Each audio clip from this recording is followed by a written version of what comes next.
Okie dokie, we successfully completed our first mini project, the book mini project. But why don't we look at how we can work with CSS in React? Because maybe we would want to add a little bit more styling. Whereas I'm going to the bigger screen, let's say it will gonna have the layout like the Amazon does, at least the layout.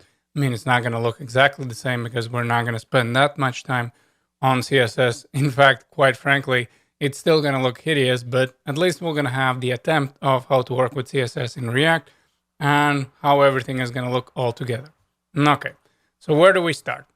I think first we would need to head over back to the CSS files. Now, this is going to be my Git that I'm not interested, so let me head over to the files. And remember, previously I said whenever you want to add something in React, the easiest thing, the fastest thing would be working either with index CSS or with app CSS. So why don't we test it out? I'm gonna head over back to the CSS, and I hope that you're familiar with CSS where, let's say if I'm gonna be adding something to the body, that's gonna be affected my whole document. So here I'm gonna say like this. I'm gonna say that I would want the background to be light gray. And for this, I'm just gonna use a hex value. So E5, E5, and then E5. And the moment I save it, nothing happens. So you might be wondering, you probably made some kind of mistake, and that's not how you do it. There has to be some other way. In fact, everything is correct. However, we have not included anything here right now. Because remember, we recreated the whole component ourselves. So in this case, what we would need to do is we would need to import again the CSS. However, this is not a dependency that we installed with NPM.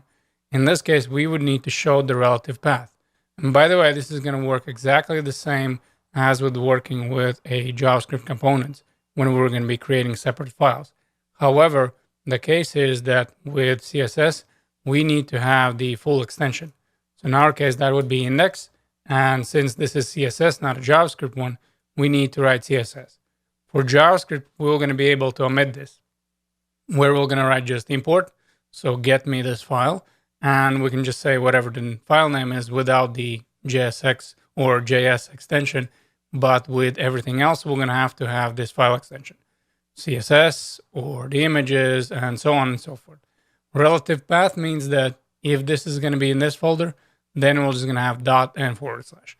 We will going to cover this a little bit later on as we're working with imports and exports in general.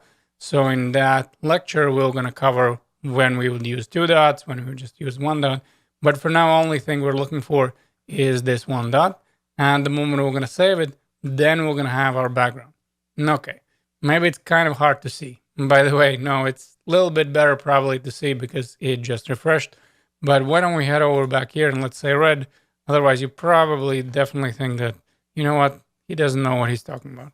So let me change this. Now this should rule be applied. So once we're going to save it to red, obviously my background is going to be red. And just to show you that it is working, again, I'm going to comment this out, and this is going to be light gray. Okay. In the CSS, what options do we have for styling? I believe one of the most major ones that we always use is classes. So why don't we do this? Why don't I add here class name? Because remember, we couldn't use the class. That was the actual reserved keyword in EF6. And let's write that the name is going to be books. So this is going to be for this component, for the whole section that's holding the books. And then I'll have the book, which is going to have a separate one of class name of the book. Please don't focus on the CSS. Let's say if you don't know the CSS we're going to be writing, don't lose your mind over it. It's fine. It's just some simple CSS that you're going to use. And you can do maybe a little bit more research if you don't know what's happening. But in general, if I would be you, I wouldn't lose your sleep over it.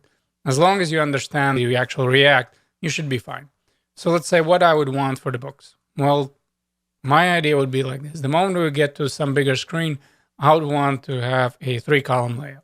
And in order to do this, I'm going to use the media query. I'm going to say media screen. That would be the syntax. Then I'm going to be looking for the name and then we're going to say starting from what screen. So let's say min width. So starting from min width of 768 pixels, I would like to have a 3-column layout. Now, in order to do that, I will going to select the class, and that is important. I added in the index.js the class name of books. I'm obviously targeting the same thing in CSS.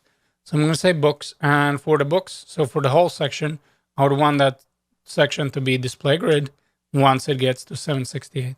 And then we're going to say grid template columns. And again, this is where I'm saying don't focus on these properties right now in the CSS one. If you haven't covered grid, that's fine. Only thing this is doing is it's setting up what kind of column layouts. And then in our case, we're just going to use the fraction values. This has nothing to do with the React. We're saying that there's going to be 3 equally sized columns. And yes, by the way, if you're familiar with syntax, I know we could have written repeat, the repeat function, but I'm not going to do this right now since again, this is a React course. And then let's add another property, grid gap, which is going to be in our case, let's say 20 pixels. So let me save it. And I should have right now my 3 column layout. Awesome. So it is getting a little bit closer where we had in Amazon. Thankful.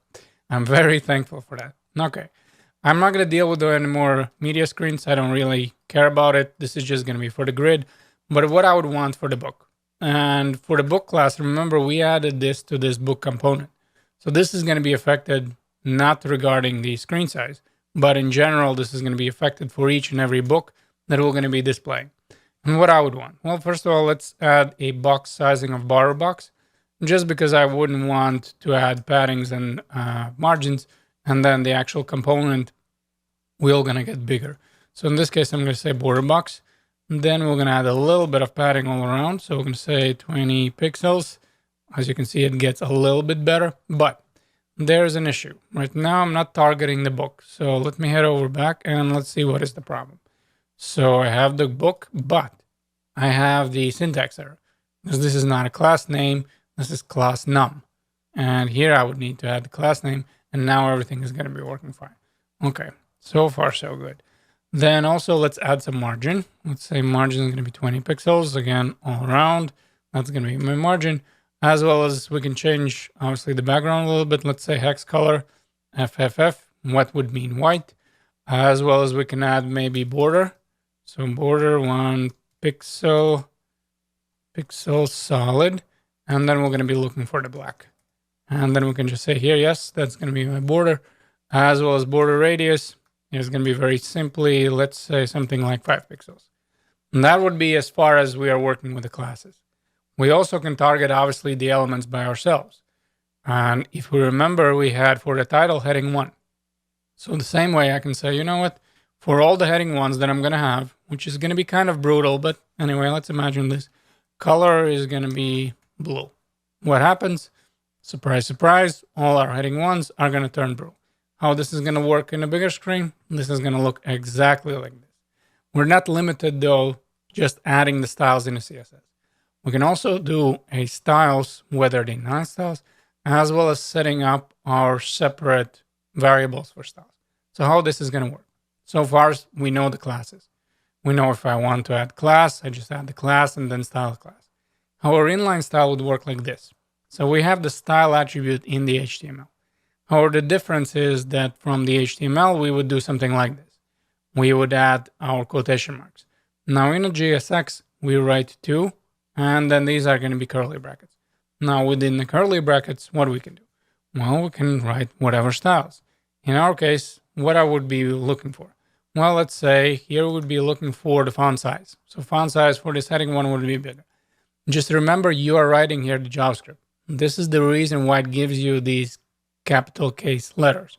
So we have font size, and this would be capitalized. And the reason for that, and again, we're writing this camel case, by the way, as well. And the reason for that would be the simple fact that this is JavaScript. This is not CSS. So also the syntax would be a little bit different where we are passing the value in a string. Now that is not the case in the normal CSS. Obviously, we just have the property and the value. However, since this is JavaScript, we need to write it in the quotation marks. So in this case, I'm going to say the font size is going to be 2 REMs.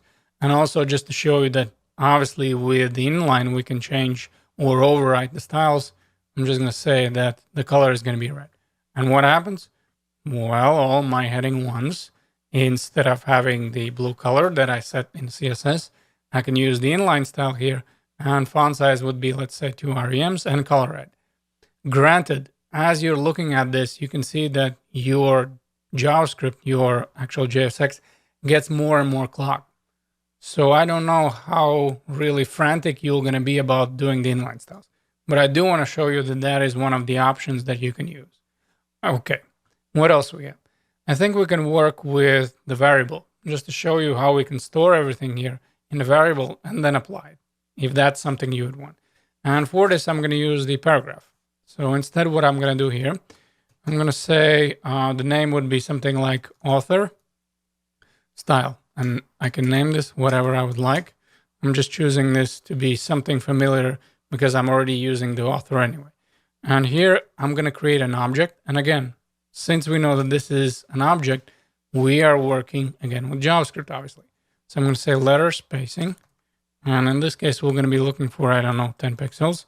So that would be just a normal object syntax that we had, where we have the property and then we have the value, as well as we would want the color to be green. So I'm going to be passing here the color of green.